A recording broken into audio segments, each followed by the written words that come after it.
Be bold. Be brave. Be extraordinary. Be vulnerable. Be real. Be curious. Be true. Be you. Welcome to Trusting Your Gut with world-class energy intuitive Catherine McIntosh, a show designed to awaken you to enjoy the process of evolving, have fun along the way, and learn to listen to those silent in-between moments. You are the expert of your own life, and nobody knows more about the next steps to take in your journey than you. So please, listen to your gut and discover what's waiting for you to explore. Here is your host, Catherine McIntosh. All right, my magical friends. So welcome to today's episode. As always, I'm always thrilled to be here with you. Today, we are going to be talking about a topic that probably applies to absolutely every single person on the planet, and it's relationships. Those amazing things that, can connect us, make our heart open, take us to a whole new level, see new perspectives, but also relationships can also be destructive. They can take us down. We can get stuck in a pattern. We can recreate our family trauma, our family childhood. And, as someone who does what I do in the world, which is I never can explain what I do, and people always go, no wonder why you can't explain what you do, is because I take each person and their unique blueprint and their unique sort of journey through life, not just this life, but I look at past lifetimes. And I'm always looking at, I say to people, if you have something that you've been trying to change for a long time, whether it's a diagnosis or health issue or weight or money or business, and you keep trying, and you've worked with coaches or healers, or you've gone to therapy, or you've done your own work over and over, you've gone breath work or meditation, and no matter what, you can't seem to quite shift out of this sort of repeating pattern that you're in. My personal philosophy, take it or leave it, is that it's usually because there's something trapped in your system from a past lifetime. And so let me explain that before we actually dive into the topic that we're really going to talk about, which is relationships. And so this is just my own personal belief. It's what I've learned through 30 years of being exposed to shamans and healers and some of the world's most renowned people in the world. Some of my clients, some of the most renowned people in the world. And I'm always fascinated. And I'm fascinated, I pinch myself. I'm like, I get to do this every day. And I've always said to people, if someone gave me $100 million today, I would still be doing what I do. I would still be doing what I do because I love it so much.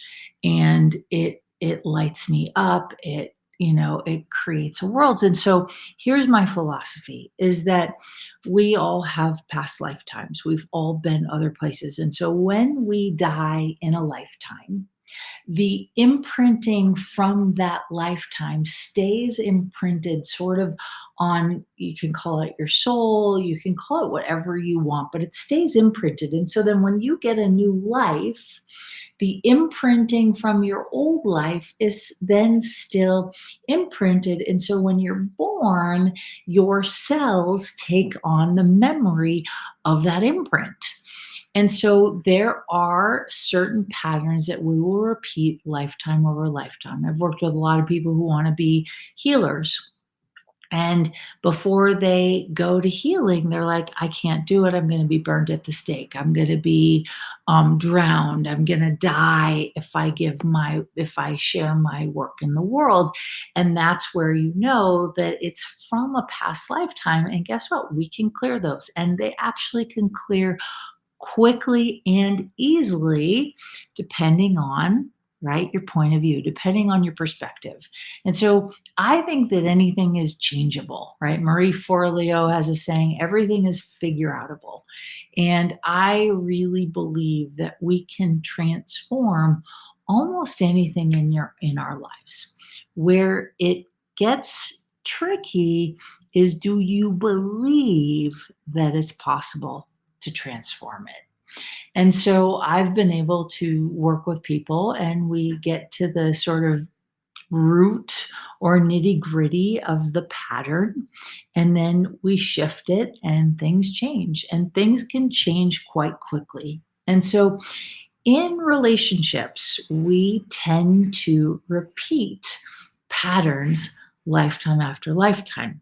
So maybe you were born in royalty, and one of your patterns is that you just know you're going to create a lot of wealth in every lifetime that you're in, right? Maybe one of the patterns is you were born into royalty, you had a ton of wealth, you had a ton of wealth, you had a ton of wealth, and all of a sudden the wealth got taken away from you. But worse, you lost your loved ones and the wealth got taken away from you. And you're like, I'm never going to have that wealth again because I never want to lose my loved ones.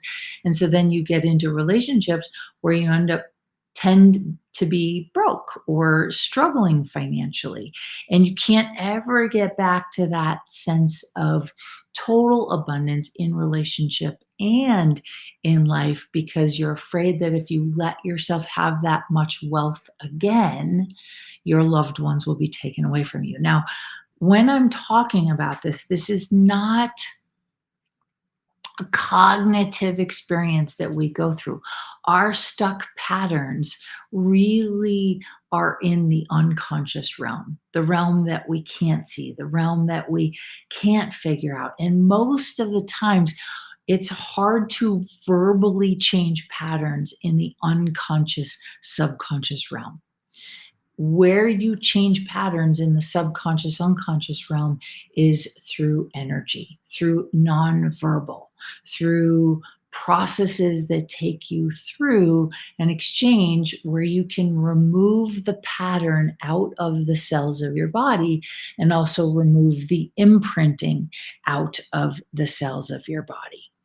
And so relationships are sort of that thing that we all want, right? But yet a lot of us sometimes struggle. Empaths definitely struggle. Healers can definitely struggle in relationship, right? Intuitives can definitely struggle in relationship, and just really anyone in general, right? And so, especially if you were born in a family where you were raised in sort of a tumultuous relationship where your childhood didn't feel quite lovey dovey, right? Where there was a lot of ups and downs, where there was addiction, where there was lying, where there was cheating. And so it makes you sort of create a an idea of what you see is the way that the world works. But what you see is just what you were used to seeing, and you can change it. And that brings me to the topic I want to talk about specifically in relationship. And so I was talking recently to a couple, and they had, had their own journey with their relationship as most couples do, which was kind of beautiful relationship for a long time, and then things got really hard and they separated, and then I was reuniting with them when they were getting back together. And I was asking them, like, how's it going? I'm so happy you guys got to back together, must be so great. And then I kind of went on this tangent about why it gets hard specifically between men and women. Now, this doesn't have to be just men and women, but this will give you an idea. And so I was saying, yeah, women like to talk, talk, talk, talk, talk, talk, talk, talk, talk to their partner to try to figure things out. And men actually hate that. And here's the reason why. There's scientific research why this is so. And women will know that a man isn't doing well and be like, why aren't you okay? Why aren't you talking about it? Let's talk about it. And the man does not want to talk about it. It's not because he doesn't want to talk about it, but because he hasn't yet gotten to the point where he can talk about it. Men don't like talking about things until they've gotten the point of what's going on in their world. And here's the research, here's the evidence, scientifically based. Now, I might be off on my numbers, but this is a number I heard a long time ago in my sort of shamanic journeys. And it is this. So Women have 85% more cone cells in their eyes, right? So cone cells are exactly what you think. So if you think of like a megaphone as a cone, right? If you think of an ice cream cone, right? So it has a very small point and then it has like a funnel, right? So women can take in all this information all at once, and they talk it out to get to the point, right? So they are designed as women, right? We go, yay, so nice to see you too. And so women take in all this information. They take in all this information and they love it. That's why women can interrupt each other and they don't miss a beat. They don't get upset if they interrupt. But if you interrupt a man when he's trying to communicate a point, he gets so off target because men have 85% more rod cells in their eyes. So a rod cell is like a telescope, right? You're looking through a long sort of rod like thing so you can focus on one thing at a time. Women are incredible multitaskers, men, not so much, right? There is scientific evidence for why this is so. And so in relationship, right, I used to think that my relationships with my significant others, I've chosen men in this lifetime, my relationship with my significant others, I always expected the man to be my everything and anything. So maybe not going shopping with me, but let's go to the movies. Let's watch a romantic, cheesy comedy because that's what I love, right? Let's talk till the sun comes up. Let's, talk about everything and anything. And I realized in my marriage to my son's dad that that actually wasn't going to work, right? And I didn't realize it till we were towards the end of our relationship together. But I was like, wow, my husband actually can't be that for me. And it's an unkindness. That's why I have best friends. It's why I have good girlfriends. It's why I have community. It's why I like to dance. And I expected my husband to want to like the same things I did, to want to support everything I did. But I realize now he just wanted to support me, not necessarily all the things that I loved, right? And so this is true in relationship. Men and women are literally designed differently. It's why the book Men Are From what is it? Men are from Mars, women are from Venus, because it speaks to the different ways in which we see the world, literally see the world. Men get uber focused. They might get focused on success. They might get focused on their health. They might, for a time and a place, get focused on you as their partner. But they tend to not want to talk until they know the answer, until they've gotten to the point where women love to talk. And if you take sort of an unmastered or messy idea to a man, he's going to want to try to fix it. He's going to want to try to give you the answer. And you're like, well, I'm not talking for the answer. I'm just talking. And so that's why we have these fundamental differences, which can cause a lot of conflict and disconnect between a man and a woman. It's what can cause a lot of conflict and disconnect in the relationship if you don't honor that these differences are there for a reason, right? And by the way, this can apply to relationships between women and women. This can apply to relationships between men and men. This can apply to business partnerships. If your partner is a man or a woman, it's going to be good information for you to know how they operate. So I was recently speaking to someone and they were sharing how they were struggling with someone in their business. And I said, well, have you asked yourself, not them, have you asked yourself what they need to hear? What is their functioning lens from which they view the world? I said, because your lens is extremely different, right?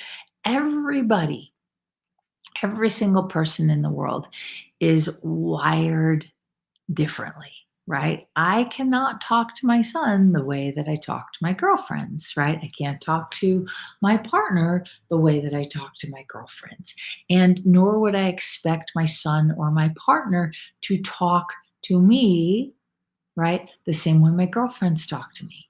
I have to work really hard to keep my mouth shut, which isn't always easy, to not interrupt, which isn't always easy, and to be patient and let them come to me when they're ready to come to me, right? It's fascinating.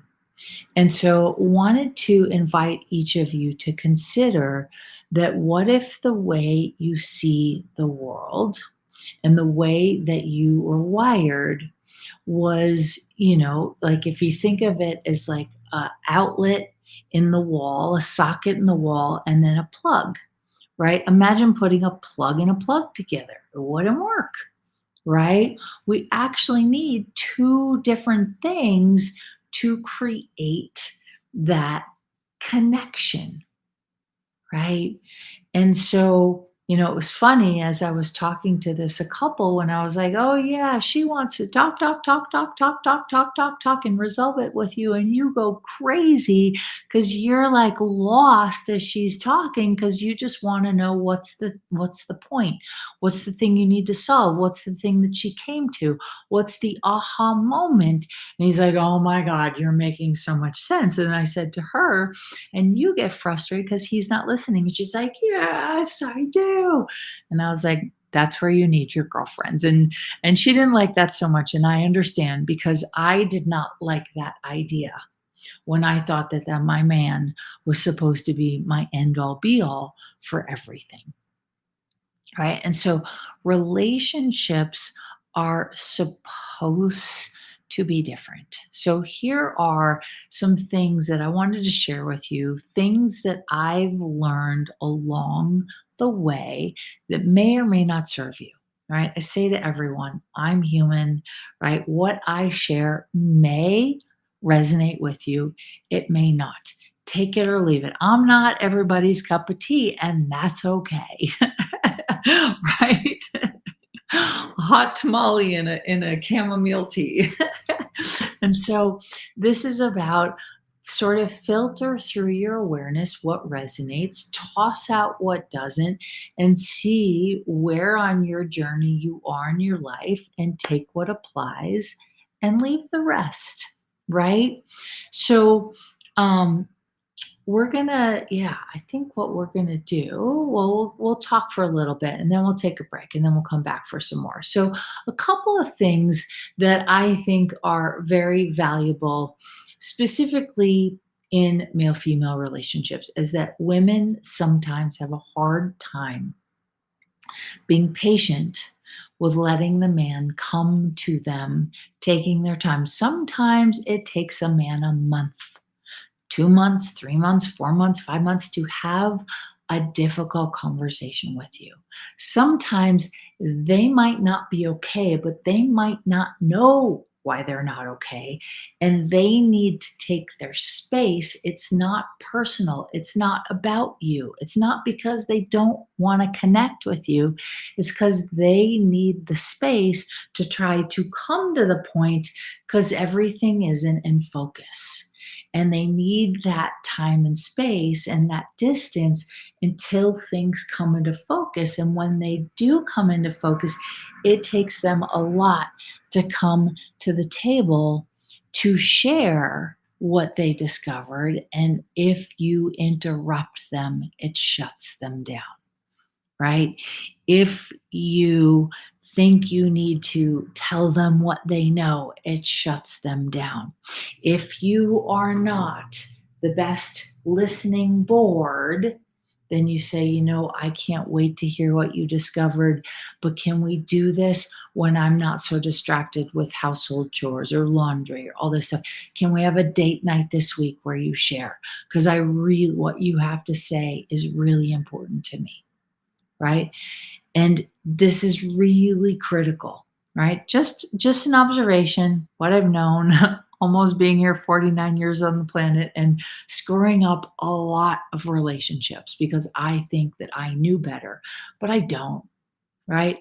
I just think different than the people I choose to be in intimate relationships with.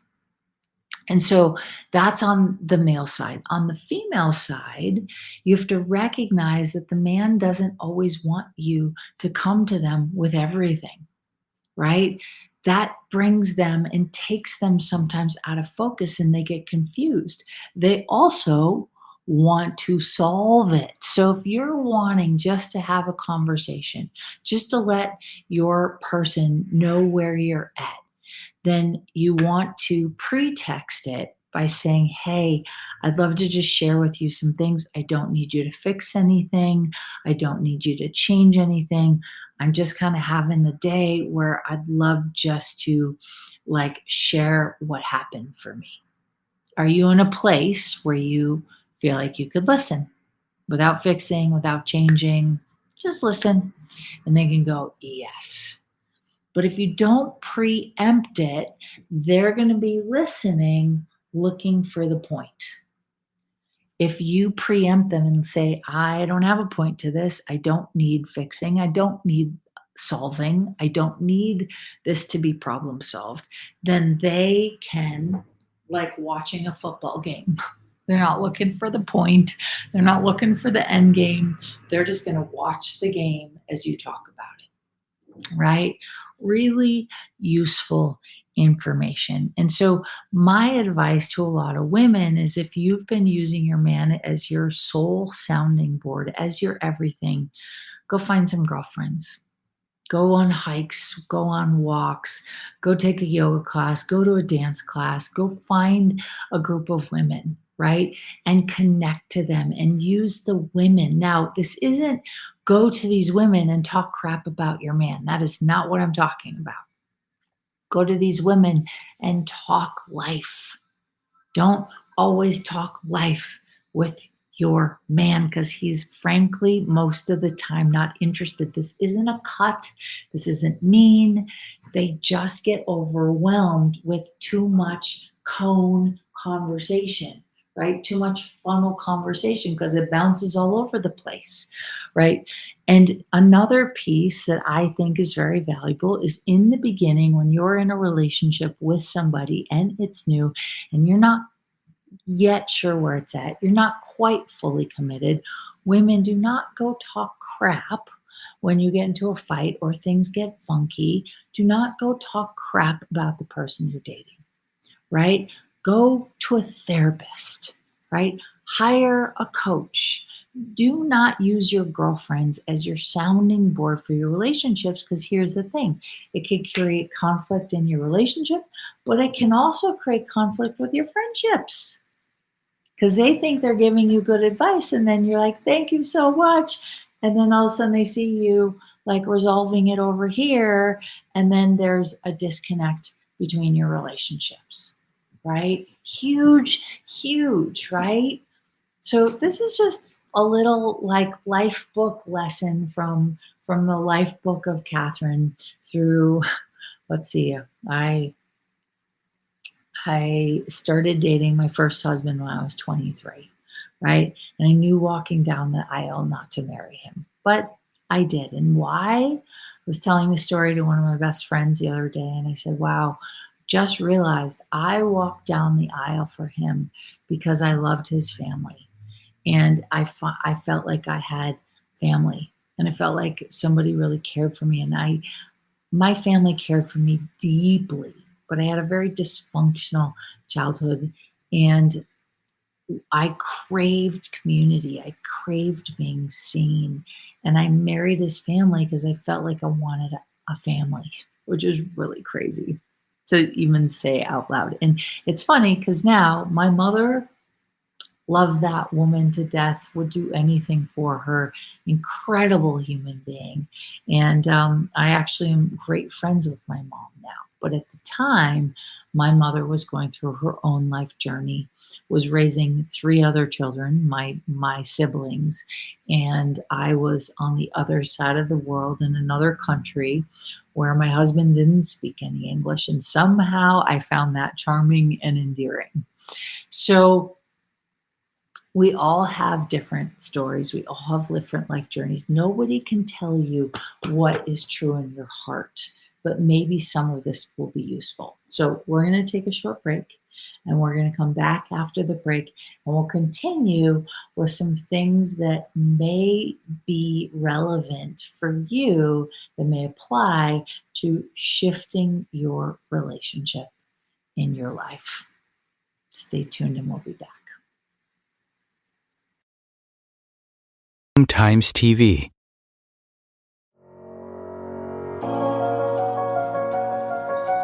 Do you trust you? Do you trust your body?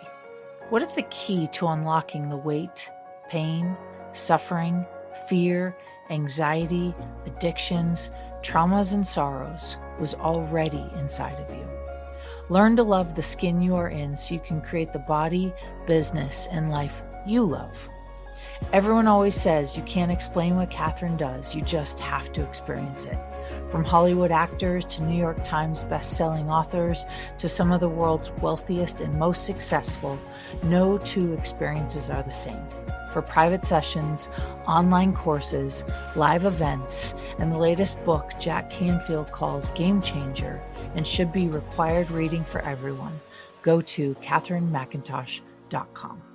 KatherineMcintosh.com. Imagine becoming a super influencer. Reinvent yourself, invest in your brand, and then manifest your success with a robust spheric approach. Om Times Media and Broadcasting offers a unique and multifaceted way to become the spiritual and conscious influencer you deserve to be by putting your message across our powerful platform with its proven record of integrity and excellence. Through our produced shows, Om Times offers the opportunity to become a social media TV personality, a radio show host, an Om Times magazine columnist, and a syndicated podcaster, all in one shot. By live streaming your show on Om Times TV and broadcasting it across the extensive Om Times radio and TV networks, you become more than a host. You become an ambassador and a force for positive change. Om Times. Open yourself to the possibilities.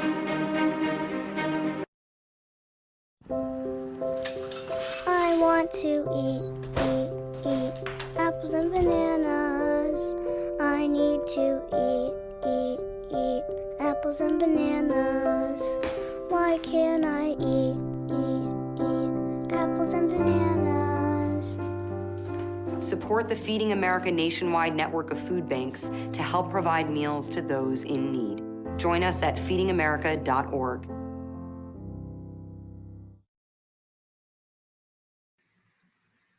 All right, my magical friends. So welcome back to the show. As always, so excited to just have these conversations. It's funny, I've spent my life feeling a little crazy and spent my life also thinking that like people know what I know. But the truth is, we all see the world differently.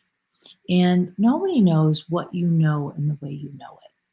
Nobody can see the way you see the world and the way you think you see the world, or thinking that other people see the world the same way you do. It's why we have the Picassos and the Rembrandts and just all these incredible artists, all these incredible musicians.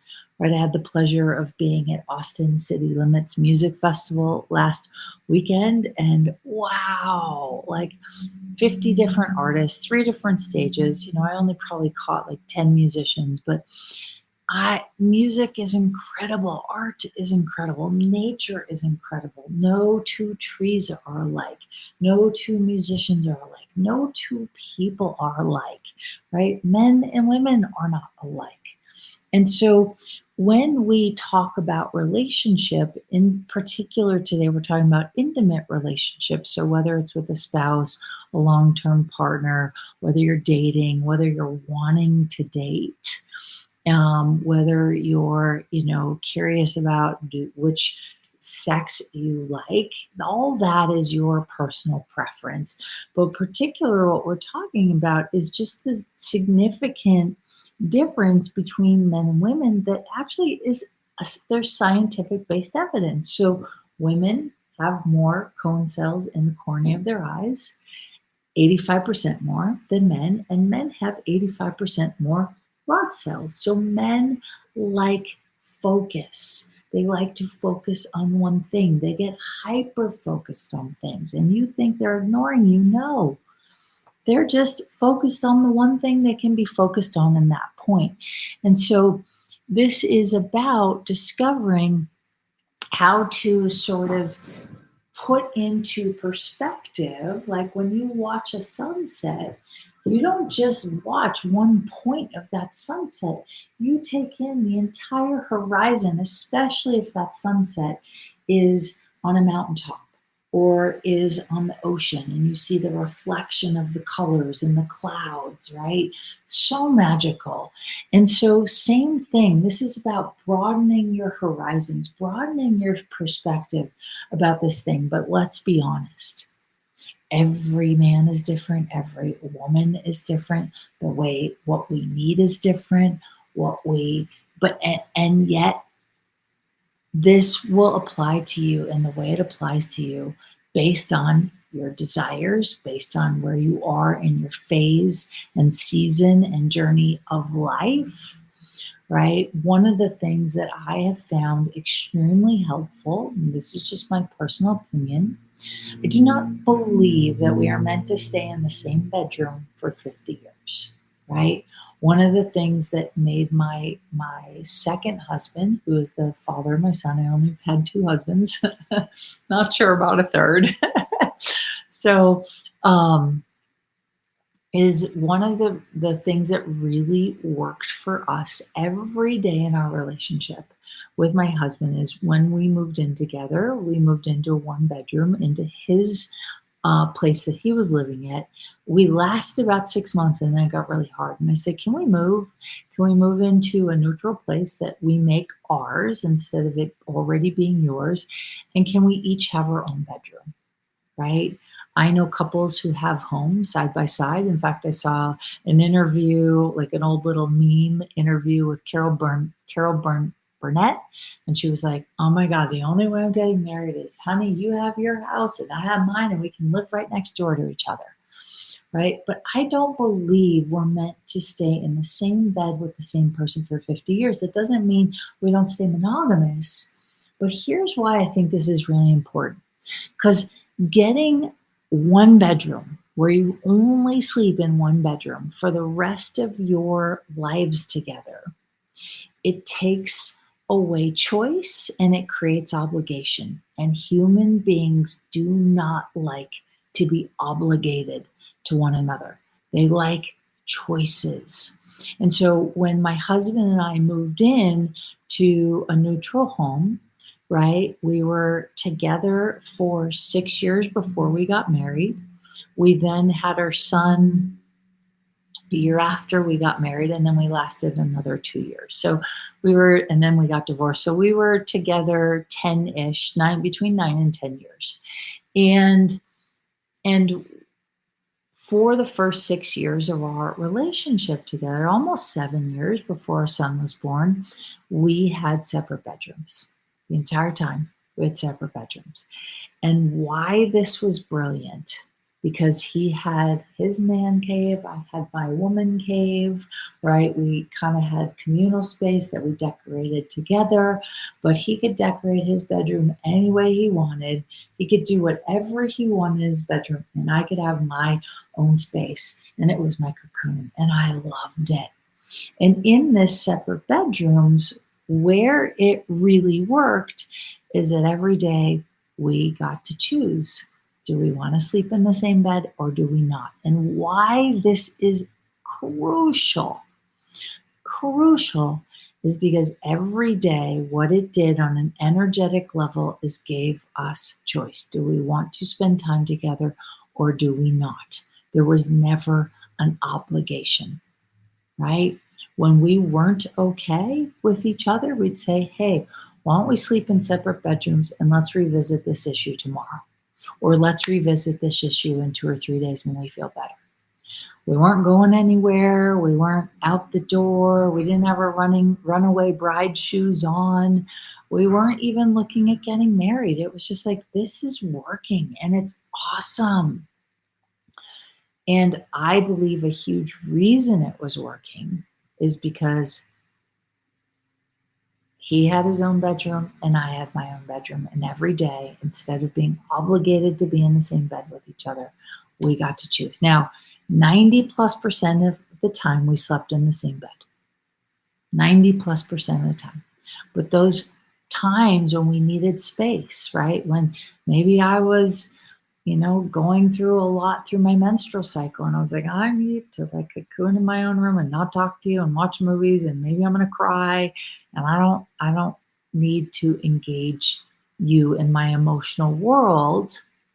Whereas in the past, it would be like, I'm emotional, you have to fix it. Men are not good at fixing women's emotions. And so, women, if you are feeling overly emotional, go to your girlfriends, go get a hotel for a night, go, go on a hike, just like hang out with female people or hang out by yourself, but don't when you're overly emotional, especially when you're in your moon cycle. Don't expect your man to be able to understand it because his rod cell universe, the way he sees the world, will get really, really overwhelmed, right?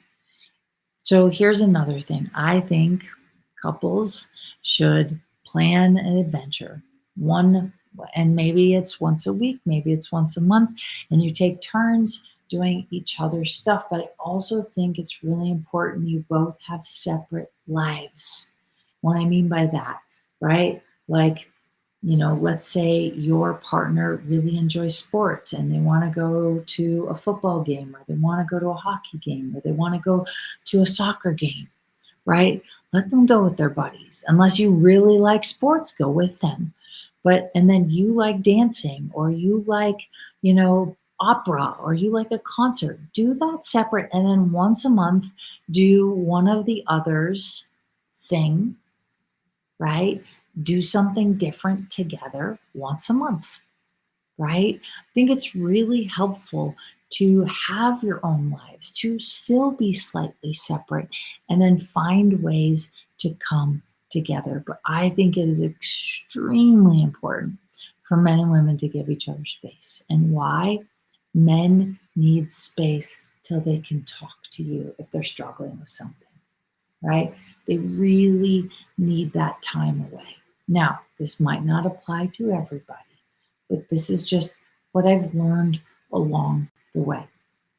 I've also learned that men love when women have their own lives, right? When they are independent. But what happens to independent women, I know this firsthand in every relationship I've ever been in.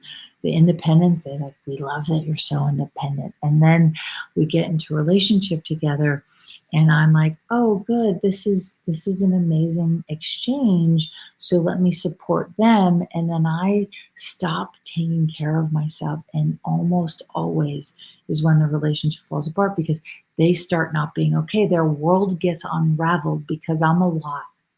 I'm a big energy. I'm independent. I know what I want. I know where I'm going, more or less. I know what I want to create. And so when the man starts to fall apart in the relationship, especially in a relationship with an independent woman, here's my advice to all you independent women out there. Let them. Go live your life. Keep doing the things that you did in the beginning. Let them fall apart. Don't chase them. Let them come to you. Don't try to fix them. Let them have their space. Let them take a month if they need to, maybe 2 months, maybe 3 months. Almost every independent woman that I've talked to that got into a relationship that might be still in relationship with the person that they fell in love with, almost every single one of them talks about they had a time apart because he wasn't doing so well. Let the man figure it out in his own way. Huge, huge, really, really, like, honestly, if I could express this one thing, but women who are independent, they're like, oh my God, there's this man and now he's not doing well, so let me start showing up. And then what happens is we tend to become their mothers, we tend to become their providers on some level, and they don't want that. They do not want that. And then it makes them feel like they're not the man. And then guess what? Roles get reversed. You step into a more masculine role because you are good at that if you're independent. And then they become more feminine and the balances get off. It doesn't work and it gets messy. And so my advice is yes, check in. Yes, say hi. Don't just disappear, but just give them space. Nothing's wrong with you, right? And then when you need that space, nothing is wrong with you for needing that space. Guess what? When this is happening, the man is upgrading. He's discovering more of who he is. He's also realizing, do I want this woman in my life still? And if he does, he's going to have to go through a season or a period of transformation in his own way. He doesn't want the therapy per se. He doesn't want the ways that you get your nurturing and your therapy and your ahas and your spiritual connection. Most men don't want the community. They do sometimes, but maybe they find it going out in the woods or hanging out, with friends or going to sports or playing sports, right? We all operate really differently. And I think this is a huge distinction. And so, my invitation to all of you listening to this episode today is please go easy on yourselves. Please constantly nurture what you need. And sometimes roles will get reversed and the woman needs the space and the man needs to let it. Because guess what? We all phases, all stages, we're all always going through a massive massive growth spurt. And so sometimes, right, we're not meant to be on the same page with each other all the time. That's not what a relationship is. A relationship is hold space for the other as they grow or need support. Hold space for the other as they grow or need support. And can you grow and hold space for each other in a continuum? Because guess what? You might fall in love with somebody and have fallen in love with someone 5 years ago, 10 years ago, 15 years ago. Please don't expect them to be the same person that they were when you first met. The journey, the gift, the beauty is to continually let them evolve, right? And sometimes women outgrow their men, and sometimes men outgrow their women. And so we sometimes have these ideas that we can't be ourselves anymore, or that we weren't ourselves in the beginning and now we want to be, but the person's used to the old way. We've got to give each other the benefit of the doubt, right? And so instead of shutting down and going away, see what it's like to try to be yourself.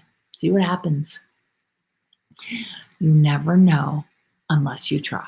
And so my sort of parting words for you today would be this. Don't give up who you are for somebody else. And don't assume that somebody that you've been in a relationship for a long time isn't willing to grow and change with you. Don't assume that they don't want you to be you. Don't assume that it's going to create problems. Assume that we're all just doing the best damn, thing we can every day. and every day is different. And so the question is, are you willing to show up as who you are every day and allow it to evolve and shift and change? So, my friends, relationships, they may be complicated. They may take us on a crazy journey, but I believe truly that they're worth it, no matter where you are in your season. And that's relationships with friends, relationships with coworkers, relationships with colleagues, relationships with, spouses, intimate others, children, grandchildren, parents, relationships, and connecting and being authentically you is what makes, at least in my opinion, this life worth living. So may you not give up on who you are. May you continue to grow and evolve. And may you continue to trust that where you are is exactly where you're meant to be. So thank you for listening. If this show today inspired you, please like it, share it, continue to check out our shows, and we'll see you next time. Thanks for being here.